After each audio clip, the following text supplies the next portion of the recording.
hacer una investigación, pues aquí te esperamos para ayudar. Cuando hacemos una cita, eso no tiene nada que ver con el plagio. Los investigadores heredamos de nuestros antecesores el estado del arte o la revisión de la literatura. Debe ser el primer paso de cualquier investigación científica seria. Tomar poco de muchos es citar, y tomar mucho de pocos es copiar. La copia, además de robar la propiedad intelectual, provoca una desvalorización de la investigación científica, porque no hay originalidad. Creación es el objetivo del trabajo científico de calidad. Si nosotros copiamos y copiamos, no aparecería nueva investigación científica, no habría nada original, no habría nuevos descubrimientos científicos. El antiplagio. Existen software antiplagio que hacen búsquedas en Internet determinando las frecuencias léxicas, elección de palabras, frases coincidentes, etc.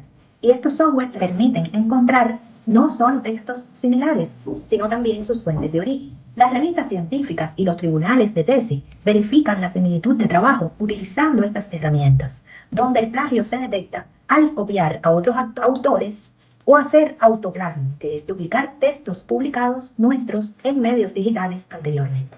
Los tipos de plagio son el plagio consciente o intencional. Es cuando se copian las ideas de otros autores sin hacer referencia a estos.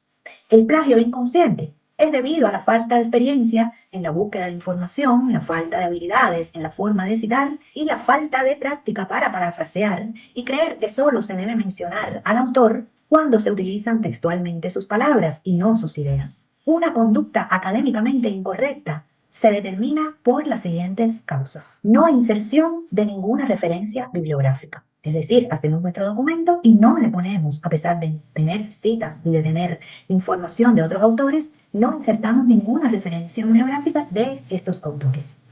Copiar fragmentos completos sin hacer referencia a la fuente, lo que nosotros conocemos como copiar y pegar. Comprar o robar el trabajo para entregarlo como propio. Una cita textualmente sin utilizar las comillas o cursivas, aunque se incluya la referencia bibliográfica. Esto lo que estamos haciendo es citando mal una cita textual. Utilizar imágenes, mapas, gráficos externos sin citar el original. A veces creemos que lo único que tenemos que hacer en nuestras citas es lo que está de manera textual, pero no. Toda la información, ya sea imágenes, videos, audios, toda la información que nosotros tomemos que no es nuestra, debemos citar los originales. Parafrasear o resumir un texto correctamente sin hacer referencia a la fuente original.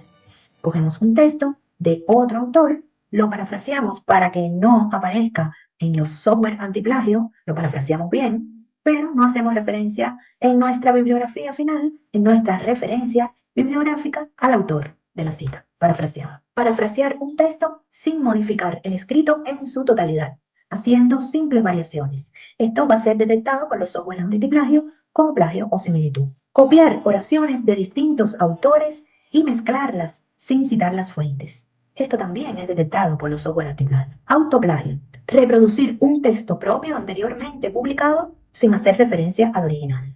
También los software antiplagio lo van a detectar. Y es plagio, porque nosotros debemos escribir que ese texto fue hacer una cita sobre él de nuestra anterior publicación, incluso debemos parafrasearlo y escribir la referencia bibliográfica de nuestro trabajo publicado. Aparecer como coautor en un trabajo al que no se ha aportado nada. Esto también casi se le puede decir que es fraude. No usar de forma adecuada los estilos de referencia bibliográfica para el formato escogido.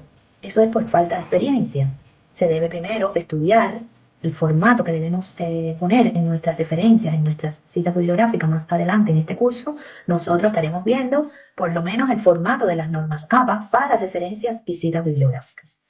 Escribir un documento científico solo con referencias sin aportar nada novedoso. Todos nuestros documentos científicos, incluso las revisiones bibliográficas, las revisiones sistemáticas, nosotros vamos a tomar información de otros autores, pero tenemos al final que poner nuestro punto de vista, nuestras conclusiones al respecto. Tenemos que aportar siempre algo novedoso en nuestro artículo, en nuestro documento científico, aunque sea una revisión bibliográfica.